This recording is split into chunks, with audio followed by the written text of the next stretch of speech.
Amados, o título dessa mensagem é A Criação, Educando para a Eternidade. E hoje nós entramos no penúltimo episódio da nossa minissérie chamada Família, o projeto que prevalece. Uma vez que nós estamos em maio e esse é conhecido como o mês da família. Mas vamos dar uma recapitulada no que nós vimos, no que aconteceu até então. No primeiro episódio, nós falamos sobre o alicerce, onde nós imaginamos as famílias como casas.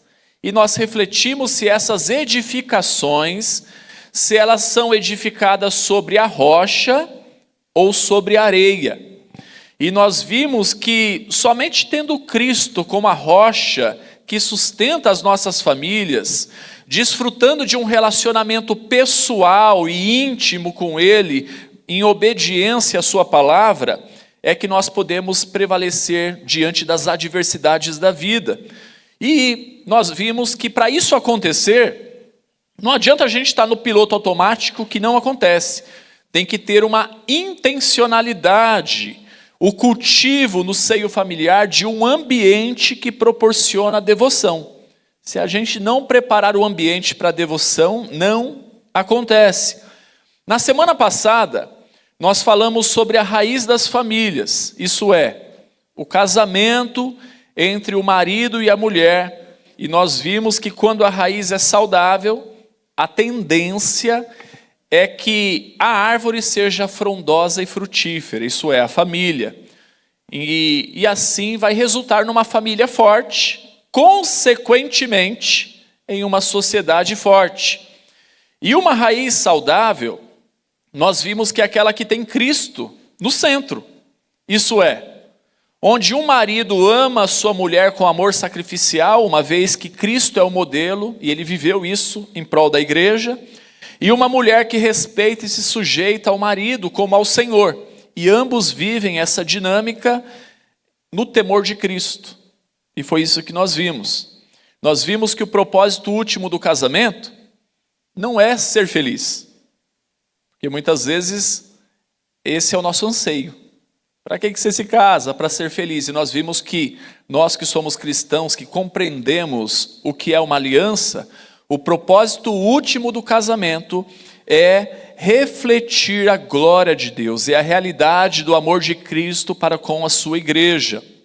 E amados, se você perdeu uma ou quem sabe as duas mensagens, saiba que você encontra elas no YouTube ou no Spotify da PIB Central.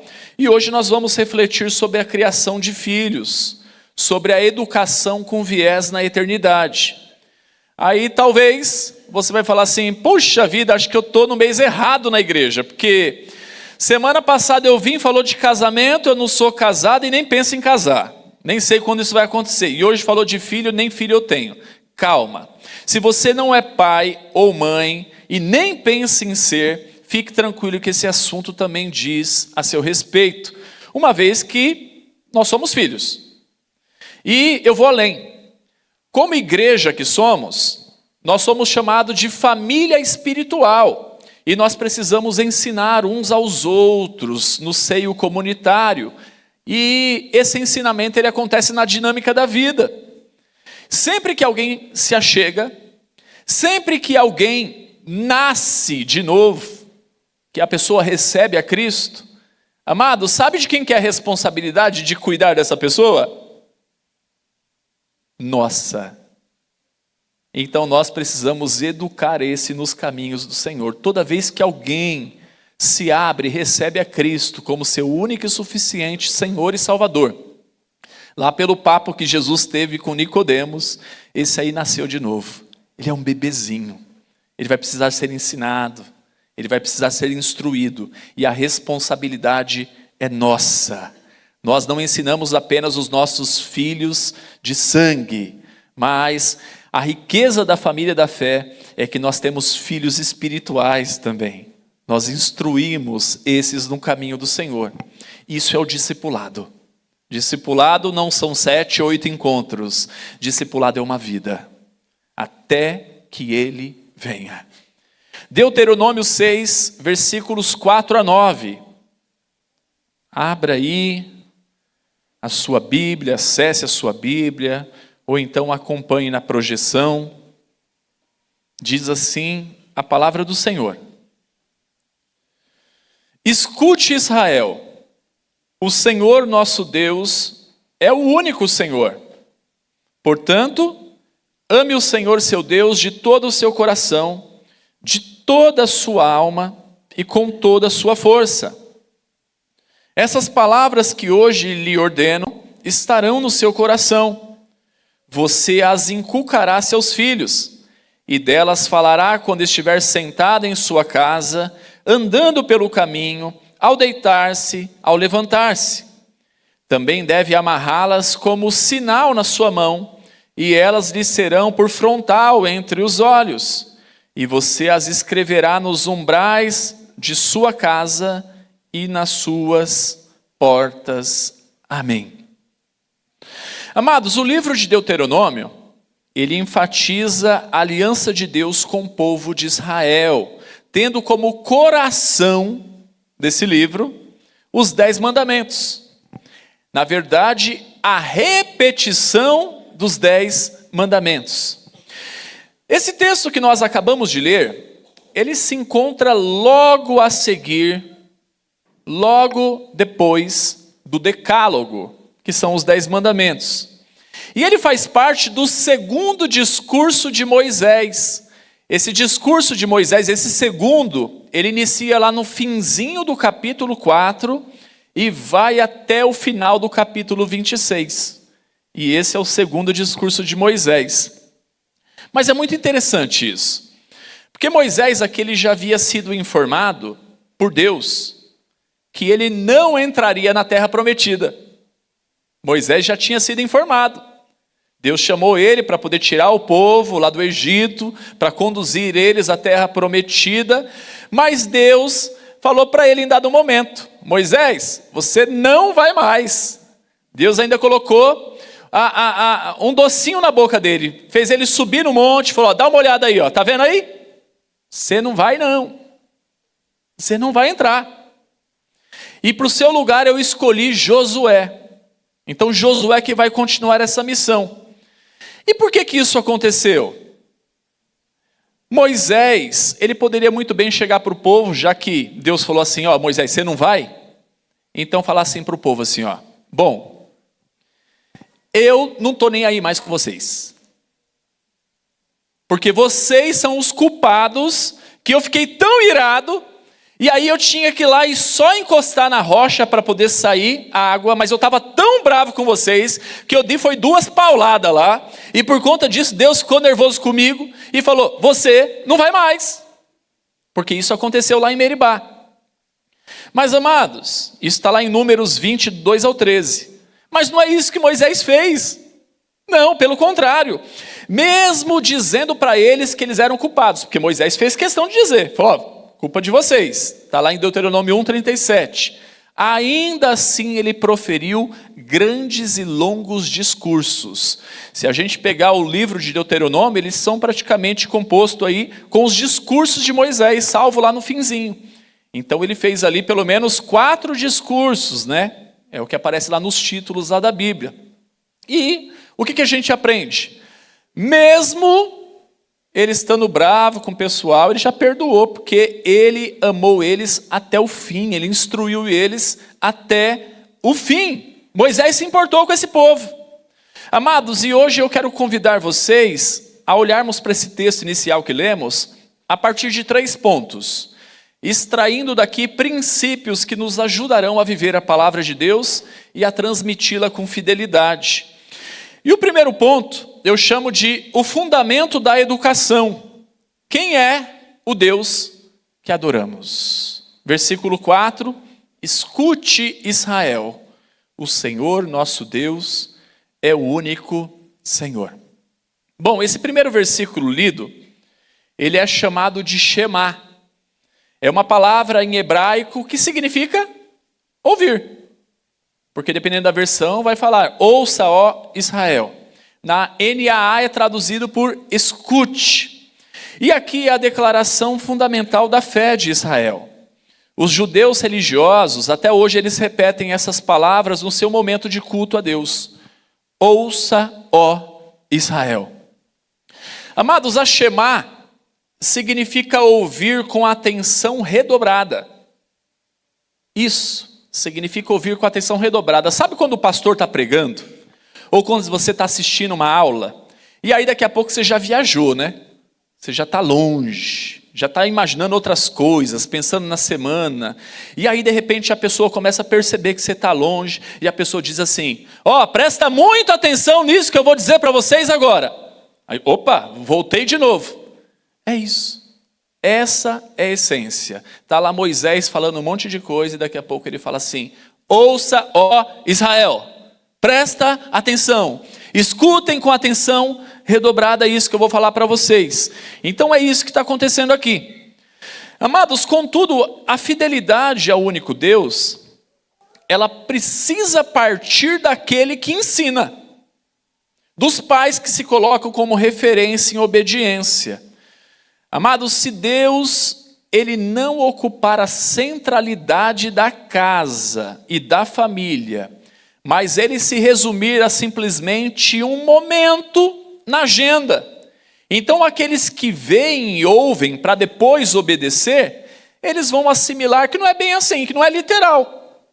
Espera aí, ele é o único Deus? Não, ele é mais um Deus, porque na minha casa, no meu ambiente, na minha atmosfera, onde eu participo ali da vida, não é bem assim. E a pessoa vai começar a enxergar desse jeito. Então, por isso que aquele que ensina, aquele que fala, ouça, ó Israel, aquele que quer transmitir esse ensinamento para dentro de casa, primeiro ele precisa viver essa realidade. Amados, a educação começa com pais que sabem ouvir a Deus. O Deus da aliança que é fiel e pessoal, que é único, que é absoluto. E assim, não deve haver espaço para outros deuses na nossa cultura familiar. Porque convenhamos que hoje em dia o panteão de deuses, ele é amplo demais. São muitas as prioridades de uma família. Muitas. Muitas coisas são reverenciadas e veneradas por uma família, mesmo dizendo que não é Deus. Só que aqueles que convivem, eles começam a observar, puxa vida, isso aqui ocupa um lugar de divindade no seio familiar. E com isso, eles veem uma exclusividade que não é tão exclusiva assim. Então, por isso que é importante que aquele que ensina, primeiramente, que ele viva. Somente Deus é digno de adoração. E isso não é apenas algo que a gente tem que dizer, mas é algo que a gente tem que viver. O que estamos adorando? O que estamos adorando? Nós precisamos adorar ao único Deus, ao verdadeiro Deus. Amados, os pais não podem ensinar o que não vivem. Deus, ele deve ser o centro absoluto do lar e assim ser ensinado aos filhos. Se os nossos filhos não veem em nós a devoção a Deus, então o que nós falamos dali para frente não passam de palavras vazias. O A.W. Tozer, ele disse o seguinte: não permita que as suas ações joguem no lixo as suas palavras. Amados, e todas as vezes que eu falo de filhos, entendam também discípulos, tá? Voltando aqui para vocês. Toda vez que eu falo de filhos, entendam também discípulos. Senão a gente vai lavar as nossas mãos e vai falar assim, não sei de nada, não tenha nada a ver com isso. Não. Uma vez que à luz das Escrituras, discípulo gera discípulos. Nunca é uma causa com um fim em si mesmo. A partir do momento que eu e você nos tornamos discípulos de Deus, então a grande comissão também diz a nosso respeito. Ide por todo mundo, pregai o evangelho a toda criatura, ensinando, batizando, em nome do Pai, do Filho e do Espírito Santo. Então isso é para mim, isso é para você. Discípulo gera discípulo. Não pense que você é responsável apenas pelo seu próprio nariz. Porque na comunidade cristã nós somos responsáveis uns pelos outros. A comunidade cristã é o único ambiente que onde há interferência na vida uns dos outros, não é que a pessoa está sendo enxerida, mas é que ele está sendo família. Então, a partir do momento que você faz parte da família da fé, saiba que você deve sim satisfação ao corpo de Cristo. E saiba que o corpo de Cristo, os outros irmãos, eles devem sim satisfação a você. Nós somos a família da fé. Se você quer viver de forma que eu não tenho que dar satisfação para ninguém, eu não tenho nada com ninguém, é eu e Deus. Então você ainda não compreendeu o que é ser família da fé. Talvez você está dando ainda um discursinho daquele lá que Caim deu para Deus. Quando o Abel de Deus, né? O irmão dele morreu. E aí Deus vai lá perguntar para ele e fala assim: oxe, acaso eu sou responsável, guardador do meu irmão? Amados, eu sou responsável por vocês. E vocês também são responsáveis uns pelos outros, inclusive por mim. Nós somos a família da fé. Bom, queridos, falando sobre isso, sobre essa questão de primeiro você para depois os demais, se você já viajou de avião, muito provavelmente você já se deparou com a seguinte instrução de segurança: em caso de despressurização, máscaras de oxigênio cairão.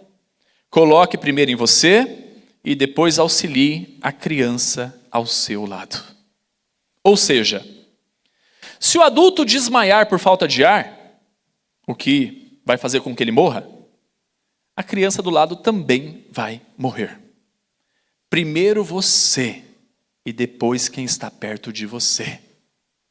A gente tem que entender. Na vida espiritual é assim que acontece.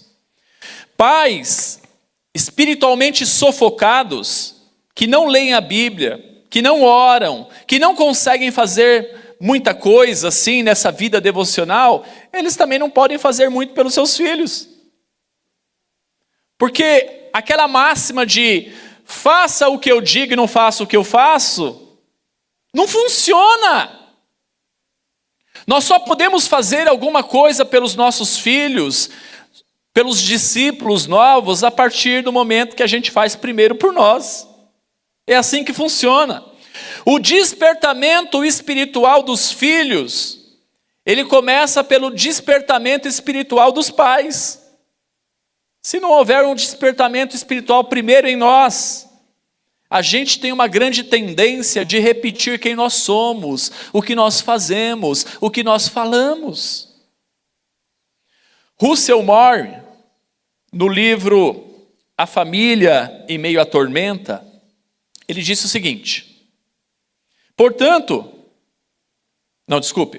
se buscarmos em primeiro lugar o reino, teremos melhores condições de alcançar o bem-estar de nossa família. Se buscarmos em primeiro lugar o reino, teremos melhores condições de alcançar o bem-estar da nossa família. Não é você falar assim para o filho: busca o reino, viu? Vai funcionar melhor se a gente buscar primeiro. Aí vai funcionar melhor. O segundo ponto, eu chamo de o alvo da educação. O amor integral a Deus, baseado no versículo 5. Portanto, ame o Senhor, seu Deus, de todo o seu coração, de toda a sua alma e com toda a sua força. E queridos, falar de amor hoje em dia é muito complicado. Porque quando a gente diz amor hoje em dia, essa palavra diz tudo e nada ao mesmo tempo. As pessoas amam um dia e deixam de amar no outro. Nós amamos a Deus, amamos as pessoas, amamos cachorros, amamos pizza, amamos sorvete. E assim o amor ele tem sido sucateado. Porque as relações, elas foram transformadas em bens de consumo descartáveis. Então, basta você gostar de alguma coisa que você já diz: eu amo isso. Então, hoje em dia, você escutar de alguém que essa pessoa ama você, não dá nem muito para você ficar feliz, porque você fala: será que é mesmo? Será que é amor mesmo? Porque muitas vezes essa palavra ela se esvaziou de significado no tempo que a gente está vivendo. A pessoa vai falar, eu amo você, mas daqui a pouco ele vai falar também, eu amo sorvete. Aí você fala, caramba, será que eu estou igual sorvete? Eu amo você, mas... eu amo cachorro também. Você fala, vixe, velho, estou mal na fita, hein? Queridos, o cerne desse capítulo 6 é o amor que ele deve ser dedicado a Deus. No hebraico antigo, coração incluía o que nós chamamos de entendimento. Força indica energia, capacidade. E assim ao dizer coração, alma e força, que nós devemos amar de todo o coração, de toda a alma e com toda a nossa força. Bom, não significa que você é dividido em 3 partes. Não é isso que o texto está querendo dizer, não. Mas essas palavras representam o intelecto, a vontade e as emoções. A espiritualidade e o ser físico. Tudo que uma pessoa é e que pode fazer para Deus. Em suma é o seguinte: o povo deve amar o Senhor com todo o ser, de forma integral. O que o texto está querendo dizer é apenas isso. É amar de forma integral. E assim, o texto é claro. Amar é obedecer. O texto está dizendo para a gente é que o amor ele deve ser demonstrado. Não tem como a gente amar sem demonstrar esse amor. Não se trata de uma pessoa que ele tem emoções ou sensações fortes a Deus. Não. Mas sim da pessoa que está disposta a obedecer aos mandamentos, a praticar aquilo que faz parte da vontade de Deus para o seu povo. Se não houver amor, por que obedecer? Por quê? Quando nós amamos, aí sim a gente pode levar em consideração aquilo que o outro diz. Se nós não amamos, como diz o ditado popular, entra por um ouvido e sai pelo outro. Mas a partir do momento que a gente ama, aí a gente passa a levar em consideração. É assim até nos nossos relacionamentos mais próximos, entre cônjuge, entre filhos. Se você diz, ou se alguém diz para você que te ama, mas não faz nada para agradar você, você vai acreditar nesse amor? Não tem como. Amar é obedecer. E Moisés aqui, ele está repetindo a lei, fazendo essa observância. E até mesmo Jesus, mais tarde, ele diz a mesma coisa, lá em Mateus 22, do 34 ao 40. E depois ele vai ser mais direto ainda quando ele diz o seguinte, lá em João 14, 15. Olha só o que ele diz. Se vocês me amam, guardarão os meus mandamentos. Ou seja, se não guarda o mandamento, não ama. Se não obedece a palavra, não ama. É amor vazio. É amar pizza. Sabe? A gente ama pizza, só que se você comer pizza 3, 4 dias, 5 dias seguidos, vai falar, não aguento mais pizza na minha frente. E não é isso. Amar é obedecer. Para que fique muito claro para a gente. Você ama Deus? Então obedeça a sua palavra. Se você não obedece a palavra de Deus, você não o ama tanto assim. Amados, educar para a eternidade significa direcionar o intelecto, as emoções e a energia física. Primeiro a nossa e depois os nossos filhos. Porque nós precisamos amar a Deus acima de todas as coisas. Então, se o nosso filho, se os discípulos novinhos, eles não veem esse amor presente na nossa vida a Deus, tem uma grande tendência deles imitarem também esse amor raso que muitas vezes a gente externa. Primeiro nós, e depois a gente forma no outro. É assim que deve ser. E a suma de tudo é, será que é assim que a gente ama a Deus mesmo? Você ama Deus mesmo? De todo o coração, de toda a alma, e com todas as suas forças? Ou você ama Deus quando está tudo favorável? Quando canta, aí naquele momento eu fico emocionado, aí eu choro, aí eu digo, Senhor, eu te amo. Mas aí naquele momento que você tem que oferecer o outro lado do rosto, aí você fala assim, aí já é demais. No momento que eu tenho que fazer algum sacrifício. Queridos, que a gente tem que entender que esse amor não é por aquele camarada que é chorão, não é por aquele que levanta a mão, não é por aquele que ora bonito, mas é por aquele que tem obediência à sua palavra. É aquele que obedece, custe o que custar. É aquele que não negocia os seus princípios e os seus valores. É aquele que mesmo que ele seja prejudicado, ele vai viver a palavra de Deus. Mesmo que aquilo que ele vai fazer vai desagradar outras pessoas. De repente ele pode até perder o emprego por conta disso. Ele pode até ser prejudicado por conta disso. Mas ele não vai negociar. Por quê? Porque ele ama a Deus. Ele obedece a palavra de Deus. O pecado para ele não é acertar o alvo, mas é errar o alvo. Porque é assim que o apóstolo Paulo nos ensina. O bem que nós queremos fazer, muitas vezes não fazemos. O mal que não queremos, acabamos fazendo. O problema é quando a gente está vibrando, errando o alvo e dizendo, acertei. Esse é o problema. O C.S. Lewis, ele disse o seguinte, quando eu aprender a amar a Deus, mais do que a pessoa que me é mais querida na terra, então amarei essa pessoa melhor do que a amo agora. Queridos, é primeiro Deus. Se isso estiver invertido na sua vida, nos seus valores, na sua família, você não vai amar do jeito certo. Mas a partir do momento que a gente coloca as coisas no lugar, você vai amar ainda mais a sua família, o seu cônjuge, as pessoas que estão próximas de você. A gente precisa ordenar a vida.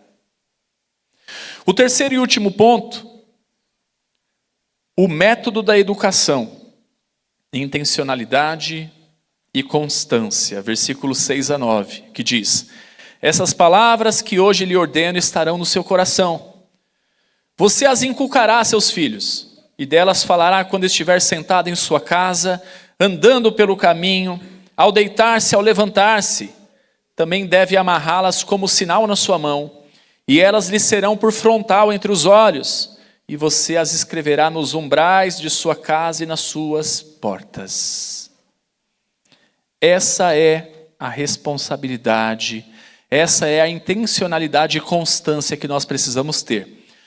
Amados, a palavra aqui traduzida por inculcará, o seu significado no hebraico original é afiar uma lâmina. Esse é o significado original. É incutir. É repetir constantemente até penetrar. É isso. E esse é o sentido. Ou seja, não se trata de um ensino superficial. Vem cá, gente, vamos rapidinho todo mundo aqui, vamos ler a Bíblia, leu, Senhor, obrigado por tudo, amém. Não é isso. Não é aquela coisa que a gente faz correndo, é uma coisa que a gente tem intencionalidade, constância, observância, é a repetição. E assim, amados, do mesmo modo é o livro de Deuteronômio. O livro de Deuteronômio é uma repetição. Moisés está repetindo tudo de novo para poder fixar no coração desse povo. Para poder firmar os mandamentos no coração desse povo. É uma repetição. Contudo, entenda bem que não é no muito falar, porque tem gente que parece que é papagaio, né? Fala. Não é isso, mas é no exemplo. Ou seja, deve ser oral, mas também visual.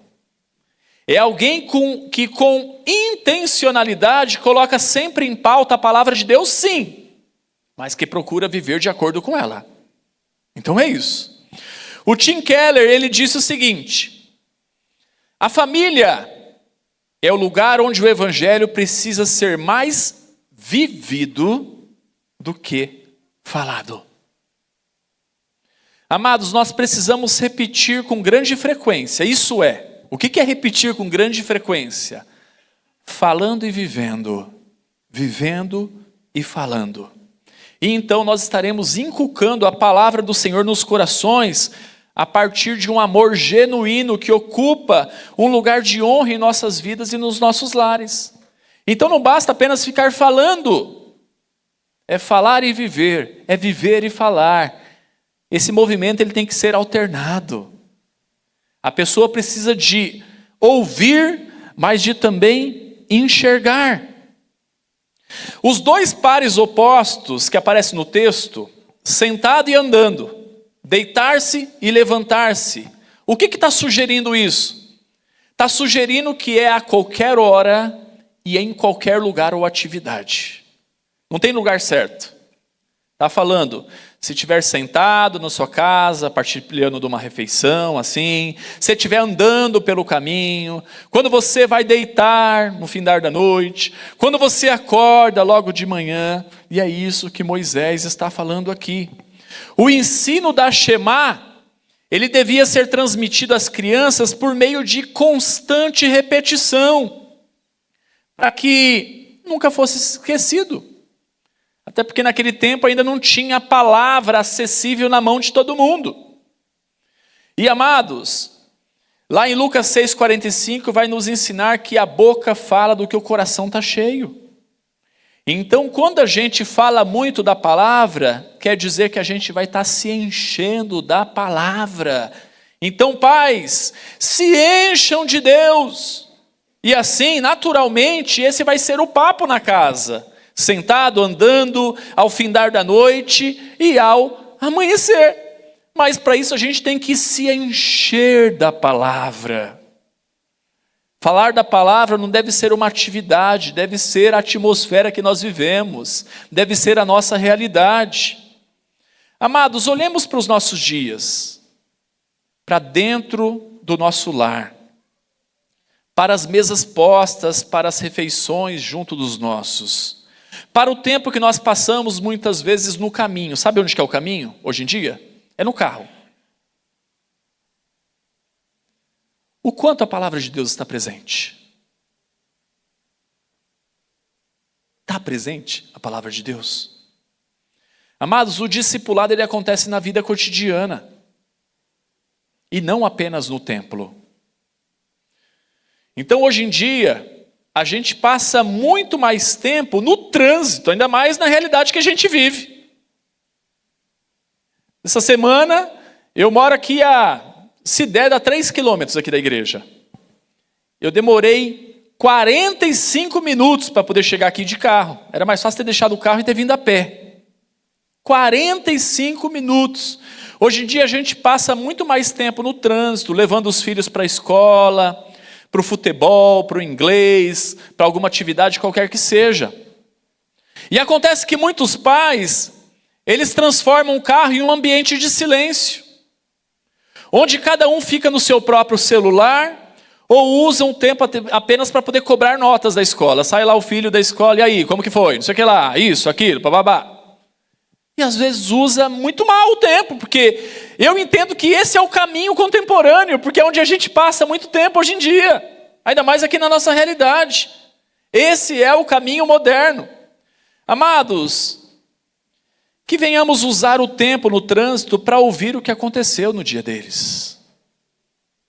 Se houver uma fechada no trânsito, muito mais do que a gente ficar irado, né? E eu estou falando tudo isso aí primeiramente para mim, muito mais do que a gente ficar irado, a gente tem que usar isso para poder mostrar paciência e domínio próprio. Porque o discipulado está acontecendo. O discipulado ele acontece na vida real, no meio do caos do dia a dia. Não é no momento que a gente senta e fala assim, ó, vem cá, vamos lá, vou ensinar a palavra de Deus para você. O discipulado é a vida, é o dia a dia, é o tempo que nós passamos juntos. Quando Moisés está dizendo ao povo de Israel, aqui, essa observância, para eles poderem ensinar os filhos, a gente tem que entender muito bem isso aqui. Porque às vezes a gente pode ir para esse texto, para essa observância, e a gente dizer assim, isso aqui é papo para gente grande, cara. É teólogo, pós-graduado, mestrado, doutorado. É para essas pessoas que a gente julga ser capazes. Então eles que têm que fazer isso aqui. Queridos, não se trata de um treinamento onde os pais eles precisam levar os filhos para a igreja porque vai ter alguém especializado que vai ensiná-los. Não, queridos, não é isso.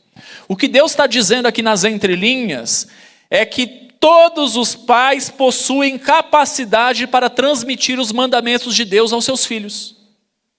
Todos! Mesmo na sua simplicidade, mesmo se você se julga que conhece pouco, você pode sim, nessa singeleza, abrir a palavra e falar do que está ali naquela palavra, sobre amor, sobre obediência. Tem até um comentarista que ele diz o seguinte, que para ensinar o filho basta apenas você estar um passo na frente. Então não pense que você tem que estar uma jornada na frente, léguas e mais léguas na frente. Não, basta apenas estar num passo na frente. Nós precisamos ensinar os nossos filhos. Nós precisamos ensinar os novos discípulos de Jesus Cristo. Mas entenda algo. Para ensinar, é necessário vida compartilhada. É necessário ouvir os filhos. Um problema do ensino hoje em dia é que a gente quer ensinar muitas vezes a partir de nós. Então quando a gente ensina a partir de nós, a gente não dá nem aí para o outro. A gente está chegando e falando assim, é assim, você tem que fazer isso, você tem que fazer aquilo. É desse jeito, você não está entendendo. Então as pessoas muitas vezes têm essa tendência de ensinar a partir deles. Queridos, é necessário vida compartilhada. É necessário ouvir as dificuldades deles. É necessário saber o quanto de compreensão que eles têm. Porque é a partir de onde eles estão que nós fazemos o caminho para Deus. Não é a partir de nós. Talvez isso seja muito óbvio a partir de você. Talvez a gente vai lá para o outro e está dizendo, você não está enxergando isso aqui não. Não está. Não está mesmo.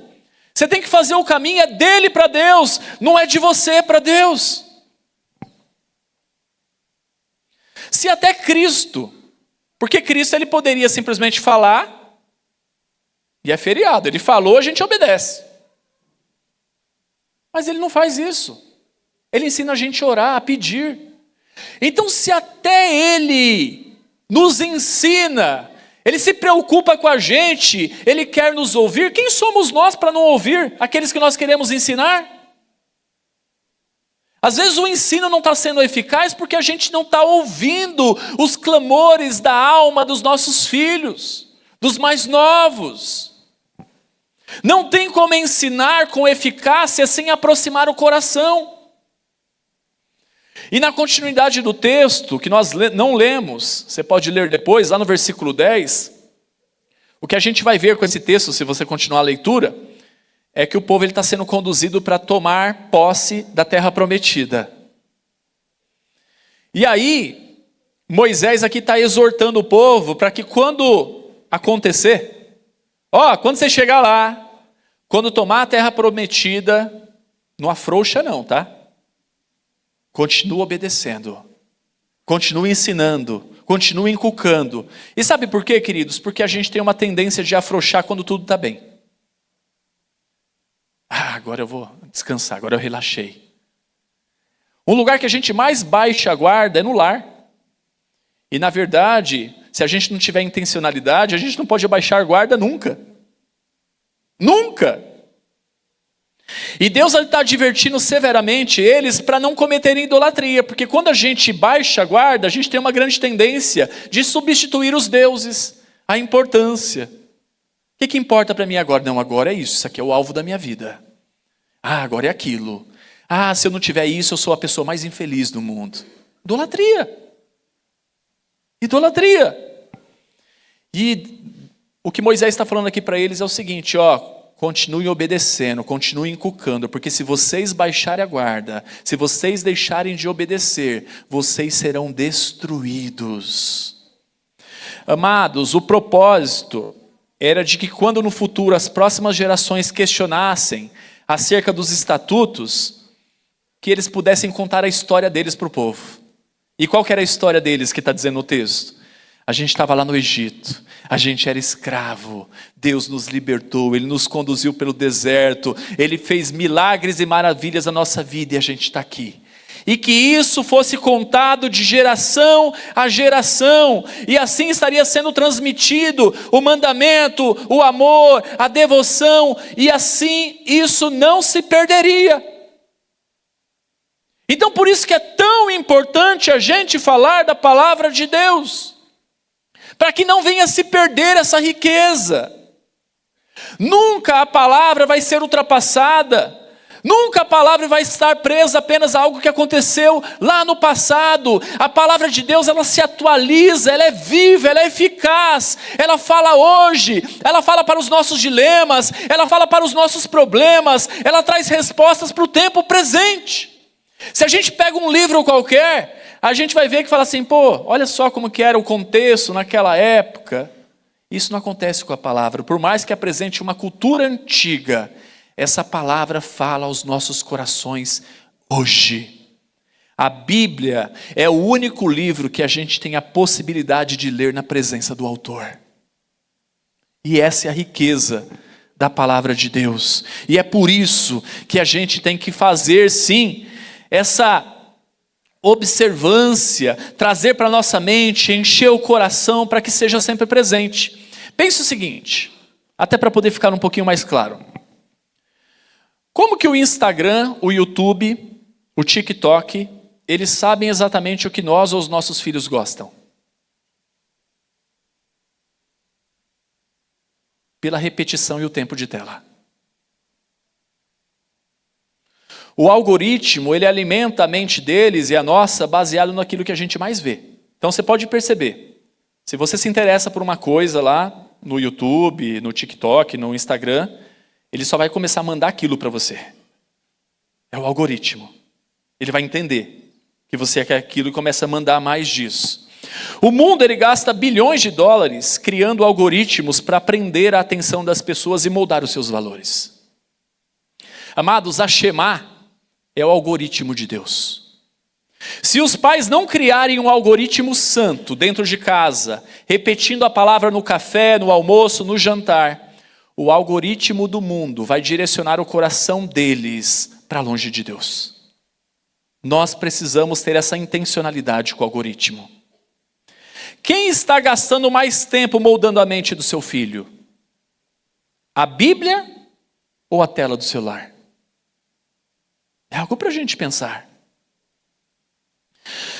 Não sei se você sabe, mas o Brasil é o segundo país do mundo em mais tempo de uso diário nas telas. Segundo país do mundo. Os brasileiros, eles passam em média 9 horas e 32 minutos do dia conectados a dispositivos. Entre os adolescentes de 11 a 17 anos, dados apontam que mais de 50% passam entre 4 a 9 horas por dia colado nas telas. E 25% chegam a ultrapassar a impressionante marca das 9 horas diárias de conexão. Você está entendendo o tamanho disso? A recomendação médica da Sociedade Brasileira de Pediatria, sabe quantas horas que é? No máximo, 3 horas. 3 horas. Em contrapartida, estudos de institutos de sociologia e comportamento familiar apontam que a média de tempo de conversa de qualidade, sabe o que é conversa de qualidade? Olho no olho. Olho no olho. Entre pais e filhos é de meros 15 a 30 minutos no dia. 9 horas de tela, 15 a 30 minutos de tempo de qualidade e comunicação entre pais e filhos. Ao somar as horas semanais, o mundo ele tem cerca de 35 a 60 horas de acesso livre à mente do seu filho por meio das telas. enquanto que os pais dedicam menos que 3 horas semanais de discipulado real. Isso é, se usamos esse tempo ainda para discipular. Você está entendendo como isso é sério? Amados, o que a gente precisa entender é que essa conta não fecha para a eternidade. Não fecha. A educação dos filhos, ela não visa apenas o sucesso terreno, mas o destino eterno. Criar filhos é moldar corações para a eternidade. E é necessário uma rotina discipuladora. Nas instruções ainda diz o seguinte, nas instruções do Shema, que nós devemos amarrá-las como sinal na sua mão, e elas lhe serão por frontal entre os olhos, e você as escreverá nos umbrais da casa e nas suas portas. Queridos, muitos judeus seguem isso ao pé da letra, olhando só o lado literal aqui, né? Disso até hoje. Com filactérios, que são caixinhas ou fitas amarradas nos braços e até mesmo na testa aqui, né? Porque entre os olhos, por frontal, é na testa. Isso é o tefilim. Ou então fixada nos umbrais da porta, que é a mezuzá. Então tem judeus que até hoje eles seguem isso de maneira literal. E o que tem lá dentro dessas caixinhas, na testa, no braço? Basicamente os versículos 4 e 5 desse capítulo aqui que a gente leu. E outros versículos também das Escrituras. Queridos, aqui cabe uma reflexão. Quando nós víamos as casas no passado, dentro dos ambientes dessa, nós tínhamos normalmente a fé espalhada. Não é assim? A gente tinha a fé espalhada dentro da casa. Eu lembro até hoje, pequenininho, que eu ia na casa de um tio lá no Paraná e eu morria de medo de um quadro que tinha na sala lá, que tinha o Jesus crucificado. Sabe, e eu ficava olhando aquele negócio, aquelas chagas na mão, eu morria de medo, aquele negócio era assustador, eu era criança. Queridos, não que concordemos com a Bíblia aberta, com o Salmo 91 cheia de poeira. Ou com imagens espalhadas pela casa. Como era comum nos lares, e talvez é comum em muitos lares até hoje. Haja visto que a predominância do nosso país é o catolicismo. Era e ainda é. Diminuiu nos dados recentes do IBGE, mas ainda a predominância é sim o catolicismo. Mas trazendo para o tempo presente, o problema é que a casa, ambiente ali mesmo, ele se esvaziou de símbolos, de situações que nos remetam para a fé.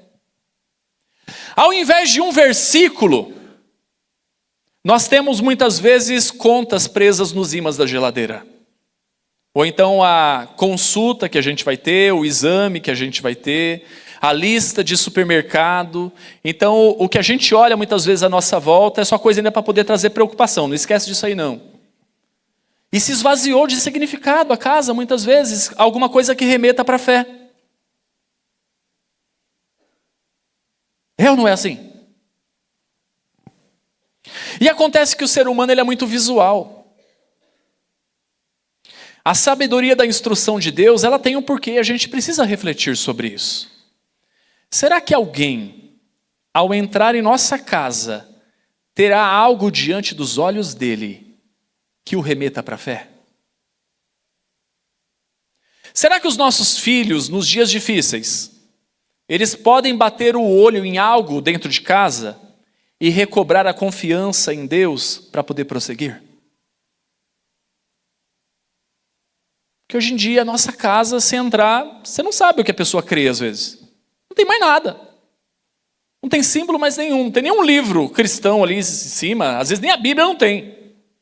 A gente está se esvaziando tanto desse negócio da Bíblia que... E eu, muitas vezes, eu entro nesse piloto automático também, que a gente vai para a igreja, nem a Bíblia a gente leva mais. Por quê? Não, porque vai projetar ali.